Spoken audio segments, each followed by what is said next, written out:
Hi students, this is Dr. Nizamuddin. In my previous sessions, that is session number 24, 25 and 26, I have explained the meaning of economies of scale and the types of economies of scale, and especially the internal economies of scale and its classification. In my today's session, I would like to conclude my discussion on the economies of scale with the discussion of another important topic called diseconomies of scale. ಪ್ರೀತಿಯ ವಿದ್ಯಾರ್ಥಿಗಳೇ, ನನ್ನ ಕಳೆದ 2-3 ಸೆಷನ್ಸ್ಗಳಲ್ಲಿ ನಾನು ಸವಿಸ್ತಾರವಾಗಿ ಆರ್ಥಿಕ ಮಿತವ್ಯಯಗಳು ಅಂದರೆ ಏನು, ಆ ಆರ್ಥಿಕ ಮಿತವ್ಯಯಗಳ ಬಗೆಗಳನ್ನು ಹಾಗೂ ಆ ಆರ್ಥಿಕ ಮಿತವ್ಯಯಗಳಲ್ಲಿ ಮೊದಲನೇದು ಮತ್ತು ಎರಡನೇದಾಗಿರುವಂತಹ ಆಂತರಿಕ ಮತ್ತು ಬಾಹ್ಯ ಮಿತವ್ಯಯಗಳು ಹಾಗೂ ಅವುಗಳ ಪ್ರಕಾರಗಳನ್ನು ನಾನು ಚರ್ಚೆಯನ್ನು ಮಾಡಿದ್ದೇನೆ. ಇವತ್ತಿನ ನನ್ನ ಚರ್ಚೆಯಲ್ಲಿ ಆ ಆರ್ಥಿಕ ಅಪವ್ಯಯಗಳ ಬಗ್ಗೆ ನಾನು ಚರ್ಚೆಯನ್ನು ಮಾಡುವುದರ ಮೂಲಕ ಈ ಆರ್ಥಿಕ ಮಿತವ್ಯಯಗಳು ಹಾಗೂ ಆರ್ಥಿಕ ಅಪವ್ಯಯಗಳು ಅನ್ನುವಂಥ ಚರ್ಚೆಯನ್ನು ನಾನಿವತ್ತು ಮುಗಿಸ್ತಾ ಇದ್ದೇನೆ. ಸೊ ಈ ಆರ್ಥಿಕ ಅಪವ್ಯಯಗಳು ಅಂದರೆ ಏನು?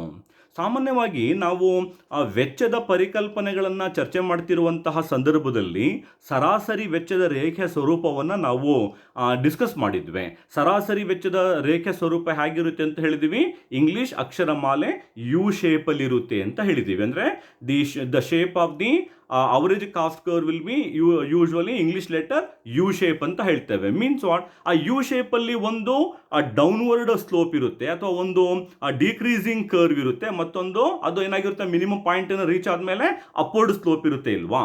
ಆ ಯು ಶೇಪಲ್ಲಿ ಡೌನ್ವರ್ಡ್ ಸ್ಲೋಪ್ ಯಾಕಿದೆ ಅಂತಂದರೆ ಅದು ವೆಚ್ಚ ಕಡಿಮೆ ಆಗೋದನ್ನು ಸೂಚಿಸುತ್ತೆ. ವೆಚ್ಚ ಯಾಕೆ ಕಡಿಮೆ ಆಗುತ್ತೆ ಅಂತಂದರೆ ನಾವು ಇದುವರೆಗೆ ಚರ್ಚೆ ಮಾಡಿರುವಂತಹ ಆಂತರಿಕ ಮತ್ತು ಬಾಹ್ಯ ಮಿತವ್ಯಯಗಳಿಂದಾಗಿ ಆ ಸರಾಸರಿ ವೆಚ್ಚ ಏನಾಗುತ್ತೆ, ಪ್ರಾರಂಭದಲ್ಲಿ ಕಡಿಮೆ ಆಗುತ್ತೆ, ತದನಂತರದಲ್ಲಿ ಕನಿಷ್ಠ ಮಟ್ಟವನ್ನು ತಲುಪುತ್ತೆ. ಆ ಮಟ್ಟ ಮೀರಿಯೂ ಕೂಡ ಉತ್ಪಾದನೆ ಮುಂದುವರಿದಂತೆಲ್ಲ ಸರಾಸರಿ ವೆಚ್ಚ ಇದುವರೆಗೆ ಕಡಿಮೆ ಆಗಿ ಮಿನಿಮಮ್ ಪಾಯಿಂಟನ್ನು ರೀಚ್ ಆಗಿರುವಂಥದ್ದು ಪುನಃ ಅದು ಏರ್ಲಿಕ್ಕೆ ಪ್ರಾರಂಭ ಆಗುತ್ತೆ. ಆ ಏರ್ಲಿಕ್ಕೆ ಏನು ಕಾರಣ, ಮೂಲ ಕಾರಣ ಅಂತ ಹೇಳಿದ್ರೆ ಅದನ್ನು ನಾವು ಅಪವ್ಯಯಗಳು ಅದಕ್ಕೆ ಮೂಲ ಕಾರಣ ಅಂತ ಹೇಳ್ತೇವೆ. So diseconomies of large scale production ಅಂತ ಹೇಳಿದ್ರೆ ಇದುವರೆಗೆ ಕೆಲವೊಂದು ಉದ್ಯಮಗಳಿಗೆ ಹಾಗೂ ಆ ಒಂದು ಕೈಗಾರಿಕೆಗೆ ಲಭ್ಯ ಆಗ್ತಿದ್ದಂತಹ ಕೆಲವೊಂದು ಅನುಕೂಲಗಳು, ಪ್ರಯೋಜನಗಳು, ಸವಲತ್ತುಗಳು ಅಥವಾ ಮಿತವ್ಯಯಗಳು, ಆ ಮಿತವ್ಯಯಗಳು ಈಗ ಅಪವ್ಯಯಗಳಾಗಿ ಮಾರ್ಪಾಡಾಗ್ತವೆ. ಅಪವ್ಯಯಗಳು ಅಂತ ಹೇಳಿದ್ರೆ ನಾವೇನು ಹೇಳ್ತೀವಿ ಇದಕ್ಕೆ, ಅದೊಂದು ಅನಾನುಕೂಲಗಳು. ಈಗ ಮಿತವ್ಯಯಕ್ಕೆ ನಾವು ವಿರುದ್ಧಾರ್ಥಕವಾಗಿ ನಾವು ಅಪವ್ಯಯಗಳು ಅಂತ ಹೇಳಿದಾಗ ಅನುಕೂಲಗಳು ಅಂತ ಹೇಳಿದ್ದೆ ನಾನು, ಮಿತವ್ಯಯಗಳಲ್ಲಿ ಪ್ರಯೋಜನಗಳು ಅಂತ ಹೇಳಿದ್ದೆ. ಇಲ್ಲಿ ಆ ಪ್ರಯೋಜನಗಳು ಏನಾಗ್ತವೆ, ಸವಾಲುಗಳಾಗಿ ಅಥವಾ ಕೆಲವೊಂದು ದೊಡ್ಡ ದುಷ್ಪ್ರಯೋಜನಗಳಾಗಿ ಅಥವಾ ಮಾರಕ ವಾತಾವರಣ ಸೃಷ್ಟಿಯಾಗುತ್ತೆ. ಆ ಮೂಲಕ ಆ ಒಂದು ಉದ್ಯಮ ಉತ್ಪಾದನೆ ಮಾಡ್ತಿರುವಂತಹ ಸರಕಿನ ಸರಾಸರಿ ವೆಚ್ಚ ಏರ್ಲಿಕ್ಕೆ ಪ್ರಾರಂಭ ಆಗುತ್ತೆ. ಎಕಾನಮೀಸ್ ಅನ್ನುವಂಥದ್ದು ಪಾಸಿಟಿವ್ ಫ್ಯಾಕ್ಟರ್ ಆಗಿದ್ದರೆ, ಅದೊಂದು ಧನಾತ್ಮಕವಾದಂತಹ ಒಂದು ಅಂಶ ಆಗಿದ್ದರೆ, ಡಿಸ್ಎಕಾನಮೀಸ್ ಅನ್ನುವಂಥದ್ದು ನೆಗೆಟಿವ್ ಫ್ಯಾಕ್ಟರ್ ಆಗಿರುತ್ತೆ. ಆ ಒಂದು ಕಂಪನಿಗೆ ಒಂದು ದೊಡ್ಡ ಸವಾಲಿನ ಒಂದು ಪರಿಸ್ಥಿತಿ ಆಗಿರುತ್ತೆ diseconomies. So when there is an expansion of the firm beyond an optimum limit, the internal and external economies turn out to be diseconomies. ಅಂತಂದರೆ ಒಂದು ನಿರ್ದಿಷ್ಟ ಉದ್ಯಮ ಅಥವಾ ಒಂದು ಕೈಗಾರಿಕೆ ತನ್ನ ಉತ್ಪಾದನಾ ಮಟ್ಟವನ್ನು ಮುಂದುವರಿಸ್ತಾ ಹೋದಂತೆಲ್ಲ ಒಂದು ಹಂತವನ್ನು ದಾಟಿದ ನಂತರ ಇದುವರೆಗೆ ಲಭ್ಯ ಇದ್ದಂತಹ ಆಂತರಿಕ ಮಿತವ್ಯಯಗಳು ಮತ್ತು ಬಾಹ್ಯ ಮಿತವ್ಯಯಗಳು ಅದು ಮಾಯವಾಗ್ಬಿಟ್ಟು ಆ ಆಂತರಿಕ ಮತ್ತು ಬಾಹ್ಯ ಮಿತವ್ಯಯಗಳು ಅನ್ನುವಂಥದ್ದು ಅಪವ್ಯಯಗಳಾಗಿ ಮಾರ್ಪಾಡಾಗ್ತವೆ. ಅನುಕೂಲಗಳು ಅನಾನುಕೂಲಗಳಾಗಿ ರೂಪುಗೊಳ್ತವೆ ಅಥವಾ ಆ ಒಂದು ಪ್ರಯೋಜನಗಳು ಅನ್ನುವಂಥದ್ದು ದುಷ್ಪ್ರಯೋಜನಗಳಾಗಿ ಅಲ್ಲಿ ರೂಪುಗೊಳ್ತವೆ. These diseconomies increase the cost of production and hinders the further growth of the firm ಅಂತ ಹೇಳ್ತೇವೆ. ಈ ಅಪವ್ಯಯಗಳಾದಾಗ ಖಂಡಿತವಾಗಿ ಆ ಉದ್ಯಮ ಅಷ್ಟೇ ಅಲ್ಲ, ಆ ಒಂದು ಹಿಡಿಯ ಒಂದು ಕೈಗಾರಿಕೆ ಅಭಿವೃದ್ಧಿಗೆ ಒಂದು ದೊಡ್ಡ ಹೊಡೆತ ಬಿದ್ದ ಹಾಗೆ ಆಗುತ್ತೆ. ಹಾಗಾಗಿ ಆ ಅಪವ್ಯಯಗಳ ಒಂದು ಪರಿಸ್ಥಿತಿ ಸೃಷ್ಟಿಯಾದಾಗ ಸರಾಸರಿ ವೆಚ್ಚ ಏರ್ಲಿಕ್ಕೆ ಪ್ರಾರಂಭ ಆಗುತ್ತೆ. ಸರಾಸರಿ ವೆಚ್ಚ ಏರೋದು ಅಂತ ಹೇಳಿದ್ರೆ ಆ ಒಂದು ಉದ್ಯಮ ಹಾಗೂ ಕೈಗಾರಿಕೆಗೆ ಭಾರಿ ಪ್ರಮಾಣದ ನಷ್ಟ ಉಂಟಾಗುವಂತಹ ಒಂದು ಸನ್ನಿವೇಶ ನಿರ್ಮಾಣ ಆಗ್ತವೆ. ಈಗ ಲಭ್ಯವಿರುವಂತಹ ಈ ಅಪವ್ಯಯಗಳಲ್ಲಿ ಪ್ರಮುಖವಾದವುಗಳನ್ನು ನಾವು ಚರ್ಚೆಯನ್ನು ಮಾಡುವುದಾದರೆ, ಮೊದಲನೇದಾಗಿ ಡಿಫಿಕಲ್ಟೀಸ್ ಆಫ್ ಮ್ಯಾನೇಜ್ಮೆಂಟ್ ಅಂತ ಹೇಳ್ತೇವೆ. ಡಿಫಿಕಲ್ಟೀಸ್ ಆಫ್ ಮ್ಯಾನೇಜ್ಮೆಂಟ್ ಅಂತಲಿಕ್ಕೆ ನಾವು ಕನ್ನಡದಲ್ಲಿ ನಿರ್ವಹಣೆಯ ತೊಡಕುಗಳು ಅಥವಾ ನಿರ್ವಹಣೆಯ ತೊಡಕಿನಿಂದ ಉಂಟಾದಂತಹ ಅಪವ್ಯಯಗಳು ಅಂತ ಕೂಡ ನಾವು ಕರಿಬಹುದು. ನಿರ್ವಹಣೆಯ ಸಮಸ್ಯೆಯಿಂದ, ನಿರ್ವಹಣೆಯ ತೊಡಕಿನಿಂದ ಉಂಟಾದಂತಹ ಅಪವ್ಯಯಗಳು. ಎಷ್ಟೋ ಕಂಪನಿಗಳು ನೀವು ನೋಡಿದ್ದೀರಾ, ಆ ಮ್ಯಾನೇಜ್ಮೆಂಟ್ ಮಿಸ್ಮ್ಯಾನೇಜ್ಮೆಂಟ್ ಆಗಿ ನಷ್ಟವನ್ನು ಅನುಭವಿಸಿರುವಂತಹ ಸಾಕಷ್ಟು ಉದಾಹರಣೆಗಳು ನಮ್ಮ ಆರ್ಥಿಕತೆಯಲ್ಲಿ ಇದಾವೆ. A firm expands complexities and problems of management increase. The entrepreneur and management may not be able to personal supervision of all the departments of large scale. ಈ ದೊಡ್ಡ ಪ್ರಮಾಣದ ಉದ್ಯಮಗಳು ಹಾಗೂ ಕೈಗಾರಿಕೆಗಳು ತಮ್ಮ ಉತ್ಪಾದನಾ ಮಟ್ಟವನ್ನು ವಿಸ್ತರಣೆ ಮಾಡದಂತೆಲ್ಲ ಸಾಕಷ್ಟು ಸಂಕೀರ್ಣತೆಗಳು, ಜಟಿಲವಾದಂತಹ ಒಂದು ವಾತಾವರಣ ಅಥವಾ ನಿರ್ವಹಣೆಯ ಸಮಸ್ಯೆಗಳು ಅಲ್ಲಿ ಸೃಷ್ಟಿ ಆಗ್ತವೆ. ಆ ಆಂಟ್ರಪ್ರಿನಿಯರ್ ಅಥವಾ ಒಂದು ಸಾಹಸೋದ್ಯಮಿ ಅಂತ ನಾವೇನು ಕರಿತೀವಲ್ವಾ, ಅಥವಾ ಒಂದು ಆಡಳಿತ ಮಂಡಳಿ ಅಂತ ನಾವೇನು ಕರಿತೀವಲ್ವಾ, ಅಥವಾ ನಾವು ಆ ನಿರ್ವಹಣಾ ಮಂಡಳಿ ಅಂತ ನಾವೇನು ಕರಿತೀವಲ್ವಾ, ಅವರು ನೇರವಾದಂತಹ ಒಂದು ಉಸ್ತುವಾರಿಯನ್ನ ಅಥವಾ ಒಂದು ನೇರವಾದಂತಹ ಮೇಲ್ವಿಚಾರಣೆಯನ್ನ ಮಾಡೋದ್ರಲ್ಲಿ ಸಂಪೂರ್ಣವಾಗಿ ವಿಫಲರಾಗ್ತಾರೆ. ಹಾಗಾಗಿ ಆ ಮ್ಯಾನೇಜ್ಮೆಂಟ್ ಅನ್ನುವಂಥದ್ದು ಮಿಸ್ಮ್ಯಾನೇಜ್ಮೆಂಟ್ ಆಗಿ ಅಥವಾ ಮ್ಯಾನೇಜ್ಮೆಂಟ್ ತುಂಬ ಕಾಂಪ್ಲೆಕ್ಸ್ ಆಗಿಬಿಟ್ಟು ಸಂಕೀರ್ಣವಾದಂಥ ಒಂದು ಮ್ಯಾನೇಜ್ಮೆಂಟ್ ಆಗಿ ನೇರವಾದಂತಹ ಒಂದು ಉಸ್ತುವಾರಿಯನ್ನ ಅಥವಾ ಒಂದು ಮೇಲ್ವಿಚಾರಣೆಯನ್ನು ನಡೆಸಲಿಕ್ಕೆ ಸಾಧ್ಯ ಆಗದೆ ಕೆಲವೊಮ್ಮೆ ಆ ಒಂದು ಉದ್ಯಮ ಹಾಗೂ ಕೈಗಾರಿಕೆ ನಷ್ಟವನ್ನು ಅನುಭವಿಸ್ತದೆ. ಆ ತರಹದ ಒಂದು ಅಪವ್ಯಯಗಳನ್ನು ನಾವು ಡಿಫಿಕಲ್ಟೀಸ್ ಆಫ್ ಮ್ಯಾನೇಜ್ಮೆಂಟ್ ಅಂತ ಕರಿತೇವೆ, ಅಥವಾ ನಿರ್ವಹಣೆಯ ಸಮಸ್ಯೆಯಿಂದ ಉಂಟಾದಂತಹ ಅಪವ್ಯಯಗಳು ಅಂತ ಕರಿತೇವೆ. ಇನ್ನು ಎರಡನೇದಾಗಿ difficulties of coordination. With the increasing size of the firm, the management may gradually face numerous problems in coordination of various departments of the organization and planning. ಒಂದು ಉದ್ಯಮ ತನ್ನ ಉತ್ಪಾದನಾ ಮಟ್ಟವನ್ನು ವಿಸ್ತರಣೆ ಮಾಡ್ತಾ ಹೋದಂತೆಲ್ಲ ಕೆಲವೊಮ್ಮೆ ಆ ಸಂಘಟನೆಯ ತೊಡಕುಗಳು ಕೂಡ ಉಂಟಾಗಲಿಕ್ಕೆ ಪ್ರಾರಂಭ ಆಗ್ತವೆ. ಸಂಘಟನೆ, ಕೋಆರ್ಡಿನೇಷನ್ ಅಂತ ಹೇಳ್ತೀವಿ. ಸಂಘಟನೆ ಯಾರ ನಡುವೆ ಅಂತ ಹೇಳಿದಾಗ ಆ ಒಂದು ದೊಡ್ಡ ಗಾತ್ರದ ಉದ್ಯಮದ ಬೇರೆ ಬೇರೆ ಇಲಾಖೆಗಳು, ಬೇರೆ ಬೇರೆ ಶಾಖೆಗಳ ನಡುವೆ ಒಂದು ಉತ್ತಮವಾದಂತಹ ಆರೋಗ್ಯದಾಯಕವಾದಂತಹ ಸಂಘಟನೆಯನ್ನ ಏರ್ಪಡಿಸಲಿಕ್ಕೆ ಆ ಒಂದು ಉದ್ಯಮ ವಿಫಲ ಆಗಬಹುದು.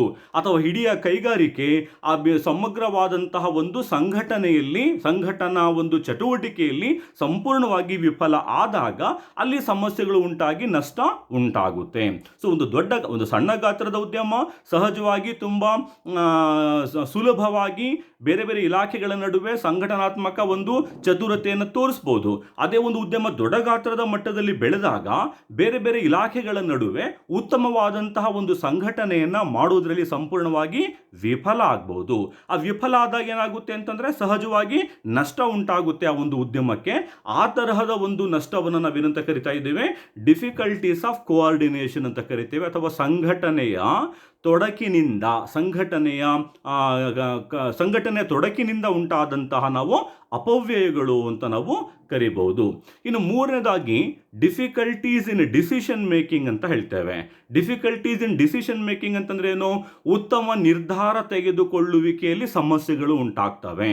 ಯಾವಾಗ ಉದ್ಯಮದ ಗಾತ್ರ ವಿಸ್ತರಣೆ ಆಗ್ತಾ ಹೋಗ್ತದೆಯೋ ಆವಾಗ ಸರಿಯಾದಂತಹ ಅಥವಾ ಅತ್ಯುತ್ತಮವಾದಂತಹ ತೀರ್ಮಾನಗಳನ್ನು ತೆಗೆದುಕೊಳ್ಳಲಿಕ್ಕೆ ಮ್ಯಾನೇಜ್ಮೆಂಟ್ ಸಂಪೂರ್ಣವಾಗಿ ಅದೇನಾಗುತ್ತೆ, ವಿಫಲ ಆಗುತ್ತೆ. ಕೆಲವೊಮ್ಮೆ ನಾವು ರೈಟ್ ಡಿಸಿಷನ್ಸ್ ಅನ್ನ ಅಥವಾ ಕ್ವಿಕ್ ಡಿಸಿಷನ್ಸ್ ಅನ್ನ, ತಕ್ಷಣಕ್ಕೆ ಬೇಕಾದಂಥ ನಿರ್ಧಾರವನ್ನು ನಾವು ತೆಗೆದುಕೊಳ್ಳಲಿಕ್ಕೆ ಆಗೋದಿಲ್ಲ. ಯಾಕಂತಂದ್ರೆ ಆ ಉದ್ಯಮದ ಗಾತ್ರ ಸವಿಸ್ತಾರವಾಗಿರೋದ್ರಿಂದ ಮೇಲಧಿಕಾರಿಗಳಿಂದ ಅಥವಾ ನಾವು ಆ ಬೋರ್ಡ್ ಆಫ್ ಡೈರೆಕ್ಟರ್ಸ್ ಇಂದ ಅಲ್ಲಿಂದ ನಾವು ಅನುಮತಿಯನ್ನು ಪಡೆದು ನಾವು ತೀರ್ಮಾನ ತೆಗೆದುಕೊಳ್ಳೋಷ್ಟೊತ್ತಿಗೆ ಆಗಲೇ ಪರಿಸ್ಥಿತಿ ಕೈಮೀರಿ ಹೋಗಿರುತ್ತೆ. ಹಾಗಾಗಿ ಆ ದೊಡ್ಡ ಗಾತ್ರದ ಉದ್ಯಮಗಳಲ್ಲಿ ತೀರ್ಮಾನಕ್ಕೆ ತೆಗೆದುಕೊಳ್ಳುವಂತಹ ವಿಚಾರಕ್ಕೆ ಸಂಬಂಧಪಟ್ಟಂತೆ ಸಾಕಷ್ಟು ಕಾಲ ವಿಳಂಬ, ಬೆಸ್ಟ್ ನಾವು ಟರ್ಮ್ ಅಂತ ಹೇಳಿದ್ರೆ ರೆಡ್ ಟೇಪಿಸಮ್ ಅಂತ ಹೇಳ್ತೀವಿ. ಅನಾವಶ್ಯಕವಾದಂತಹ ಕಾಲ ವಿಳಂಬ ಅಥವಾ ಡಿಲೇ ಅಥವಾ ಅನಾವಶ್ಯಕವಾದಂತಹ ಒಂದು ಡಿಲೇ ಉಂಟಾಗುವಂಥದ್ದು.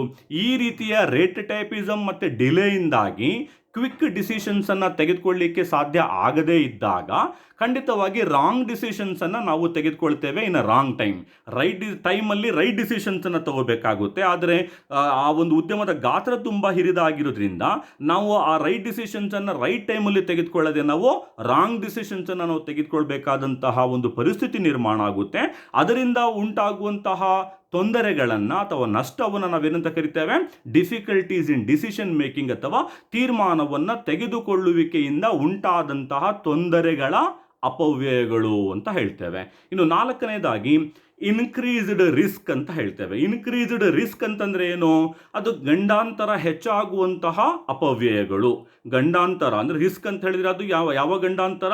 ಪ್ರತಿಯೊಂದರಲ್ಲೂ ಕೂಡ ಬಿಸ್ನೆಸ್ ಅಂತ ಅಂದಂಗ್ಲೆ it's full of the risk. Actually ನಾವು ಅಂತ ಒಂದು ದೊಡ್ಡ ಗಾತ್ರದ ಉದ್ಯಮ ಅಂತ ಹೇಳಿದಾಗ it is full of risk. Always it has to face the major risk here. The larger the output greater will be the loss ಅಂತ ಹೇಳ್ತೀವಿ. ಜಾಸ್ತಿ ಪ್ರಮಾಣದಲ್ಲಿ ಉತ್ಪಾದನೆ ಮಾಡ್ತೀವಿ ಅಂತಂದ್ರೆ ಜಾಸ್ತಿಯಲ್ಲಿ ಚಾನ್ಸಸ್ ಇರೋದು ನಷ್ಟಕ್ಕೆ ಅಂತ ನಾವು ಹೇಳ್ತೀವಿ.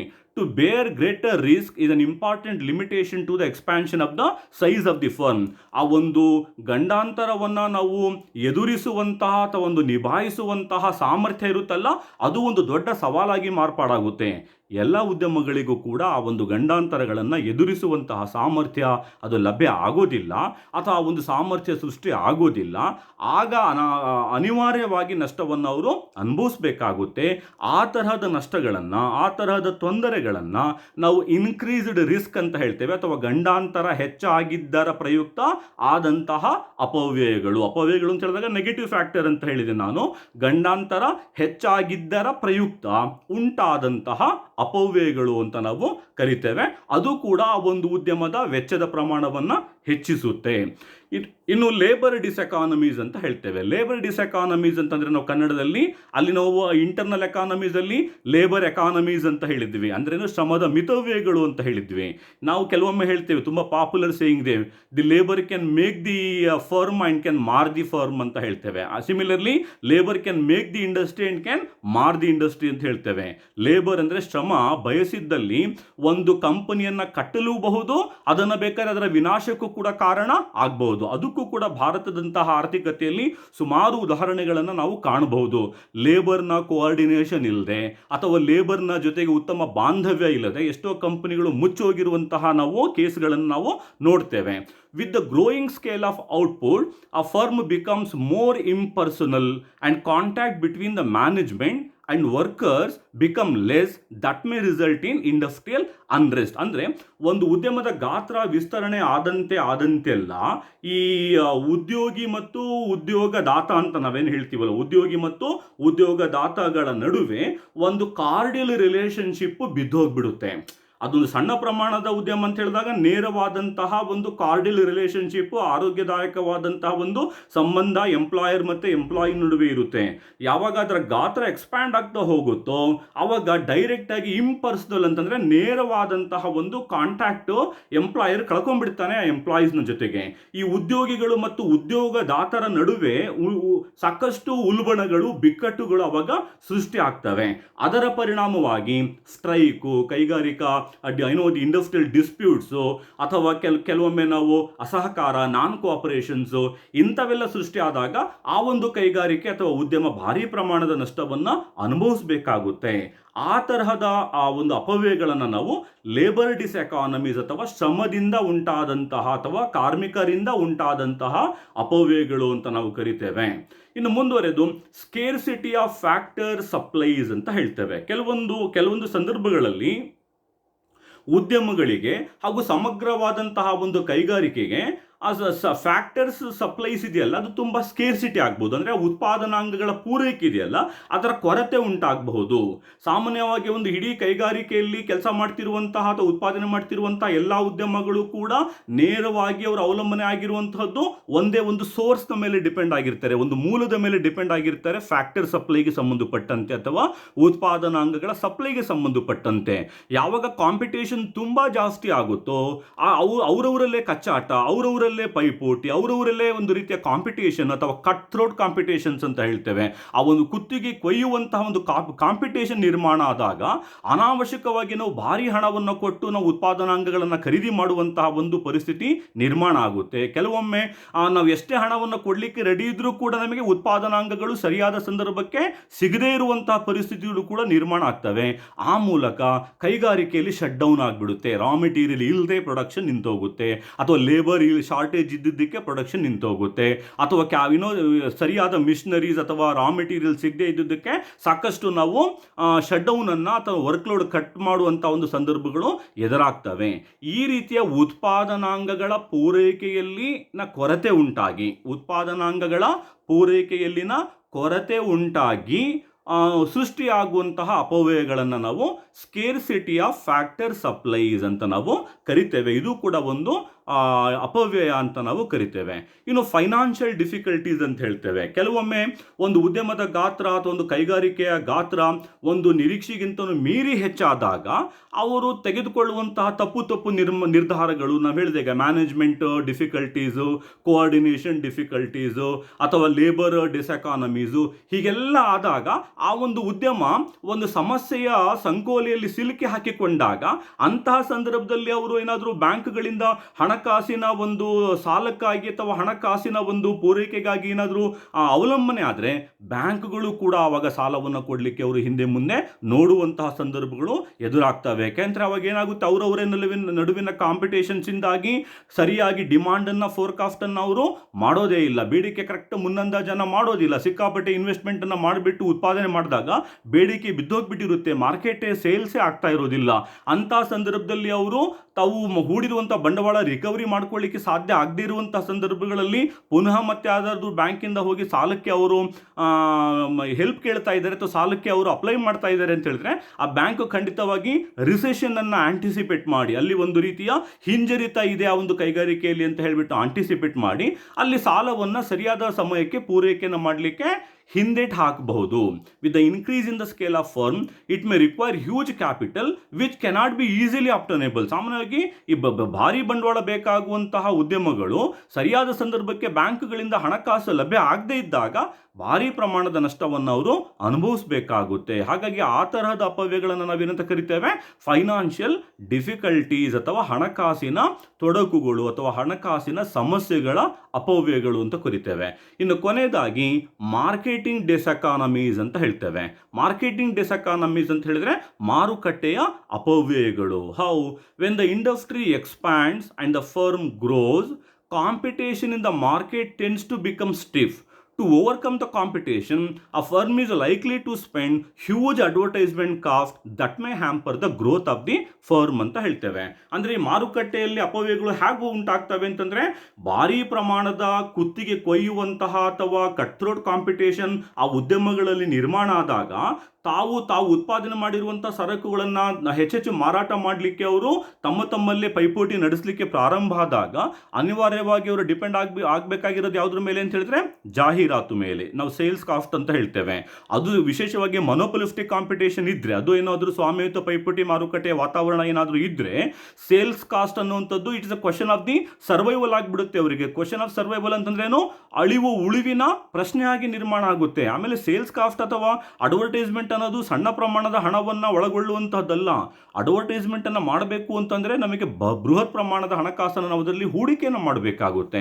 ಹಾಗಾಗಿ ಅನಾವಶ್ಯಕವಾಗಿ ಆ ಸೇಲ್ಸ್ ಕಾಸ್ಟ್ಗೆ, ಈಗ ಕೆಲವೊಮ್ಮೆ ನಾವು ಮೂಗಿಗಿಂತ ಮುಕ್ತಿ ಭಾರ ಅಂತ ಹೇಳ್ತೀವಲ್ವಾ, ಉತ್ಪಾದನೆ ಮಾಡಿದ ಒಂದು ಸರಕಿನ ಉತ್ಪಾದನಾ ವೆಚ್ಚಕ್ಕಿಂತನೂ ಜಾಹೀರಾತು ವೆಚ್ಚ ತುಂಬಾ ಜಾಸ್ತಿ ಆಗಿಬಿಟ್ಟಿರುತ್ತೆ. ಆ ಜಾಹೀರಾತು ವೆಚ್ಚ ಅಷ್ಟೊಂದು ಕೋಟಿಗಟ್ಟಲೆ ಯಾಕೆ ಖರ್ಚು ಮಾಡ್ತಾರೆ ಅಂತಂದ್ರೆ, ಅವರು ಬೇಡಿಕೆಯನ್ನು ಸೃಷ್ಟಿ ಮಾಡಿಸ್ಕೊಳ್ಳಿಕ್ಕೆ ಸಾಧ್ಯ ಆಗದೆ ಕಾಂಪಿಟೇಷನ್ ತುಂಬ ಇದ್ದಿದ್ದಕ್ಕೆ ಭಾರಿ ಪ್ರಮಾಣದ ಹಣವನ್ನು ಜಾಹೀರಾತಿನ ಮೇಲೆ ಅವರು ಹೂಡಿಕೆಯನ್ನು ಮಾಡ್ತಾರೆ.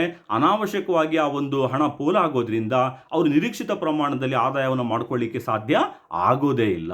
ಹಾಗಾಗಿ ಆ ಮಾರುಕಟ್ಟೆಯ ಅಪವ್ಯಯಗಳು ಕೂಡ ಉಂಟಾಗಬಹುದು. ಆ ಮಾರುಕಟ್ಟೆಯ ಅಪವ್ಯಯಗಳು ಉಂಟಾಗಲಿಕ್ಕೆ ಮೂಲ ಕಾರಣ ಒಂದು ರೀತಿಯ ತೀವ್ರಯುತವಾದಂತಹ ಪೈಪೋಟಿ ಹಾಗೂ ಅವರು ಅದರಲ್ಲಿ ಹೂಡುವಂತಹ ಅನಾವಶ್ಯಕ ಅಧಿಕೃತ ಜಾಹೀರಾತು ವೆಚ್ಚ ಅಂತ ಹೇಳ್ತೇವೆ. ಹೀಗಾಗಿ ಆ ಅತಿಯಾದ ಜಾಹೀರಾತು ಖರ್ಚಿನ ಅಥವಾ ಜಾಹೀರಾತು ವೆಚ್ಚದ ಕಾರಣದಿಂದಾಗಿ ಅಲ್ಲಿ ಉಂಟಾಗುವಂತಹ ನಷ್ಟವನ್ನು ನಾವು ಮಾರ್ಕೆಟಿಂಗ್ ಡಿಸ್ಎಕಾನಮೀಸ್ ಅಂತ ಕರಿತೇವೆ. ಪ್ರೀತಿಯ ವಿದ್ಯಾರ್ಥಿಗಳೇ, ಇವತ್ತಿನ ನನ್ನ ಸೆಷನ್ನಲ್ಲಿ ತುಂಬ ನಾವು ಸಂಕ್ಷಿಪ್ತವಾಗಿ ಅಂತ ಅಂದ್ಕೊಳ್ತೇನೆ. ನಾನು I have not gone in depth of this particular explanation. ಇದರಲ್ಲಿ ನಾವು ತುಂಬ ಸಂಕ್ಷಿಪ್ತವಾಗಿ ಕೆಲವೊಂದು ಉದ್ಯಮ ಹಾಗೂ ಕೈಗಾರಿಕೆಗೆ ಉಂಟಾಗುವಂತಹ ನಿರ್ಮಾಣ ಆಗುವಂತಹ ಅಪವ್ಯಯಗಳ ಬಗ್ಗೆ ನಾನು ಚರ್ಚೆಯನ್ನು ಮಾಡಿದ್ದೇನೆ. ಅಫ್ಕೋರ್ಸ್ ಮತ್ತೊಮ್ಮೆ ನಾನು ರಿಕಾಲನ್ನು ಮಾಡಲಿಕ್ಕೆ ಇಚ್ಛೆ ಪಡ್ತೇನೆ. ಡಿಸ್ಎಕಾನಮೀಸ್ ಅಂತ ಹೇಳಿದಾಗ ಸರಾಸರಿ ವೆಚ್ಚ ಜಾಸ್ತಿ ಆಗುವಂತಹ ಒಂದು ಸಂದರ್ಭ, ಅದು ಎಕಾನಮಿ ಎಕಾನಮೀಸ್ ಅಂತ ಹೇಳಿದಾಗ ಸರಾಸರಿ ವೆಚ್ಚ ಕಡಿಮೆ ಆಗುವಂತಹ ಒಂದು ಸಂದರ್ಭ. ಹಾಗಾಗಿ ಈ ಸರಾಸರಿ ವೆಚ್ಚದ ರೇಖೆ ಇಂಗ್ಲಿಷ್ ಅಕ್ಷರಮಾಲೆ ಯು ಶೇಪಲ್ಲಿ ಯಾಕಿರುತ್ತೆ ಅಂತಂದ್ರೆ ಆರ್ಥಿಕ ಮಿತವ್ಯಯಗಳಿಂದಾಗಿ ವೆಚ್ಚ ಕಡಿಮೆ ಆಗುತ್ತೆ, ಆರ್ಥಿಕ ಅಪವ್ಯಯಗಳಿಂದಾಗಿ ವೆಚ್ಚ ಏನಾಗುತ್ತೆ ಜಾಸ್ತಿ ಆಗುತ್ತೆ ಅಂತ ಹೇಳ್ತೇವೆ. ಸೊ ಇವತ್ತಿನ ನನ್ನ ಚರ್ಚೆಯನ್ನು ನಾನು ಇಲ್ಲಿಗೆ ಮುಗಿಸ್ತಾ ಇದ್ದೇನೆ. ಮತ್ತೆ ನನ್ನ ಮುಂದಿನ ಸೆಷನ್ನಲ್ಲಿ ಆ ಸಿಲೆಬಸ್ನಂತೆ ಮತ್ತೊಂದು ಟಾಪಿಕ್ ನಾನು ಚರ್ಚೆಗೆ ತೆಗೆದುಕೊಂಡು ಬರ್ತೇನೆ. Thanks for watching. Jai Hind.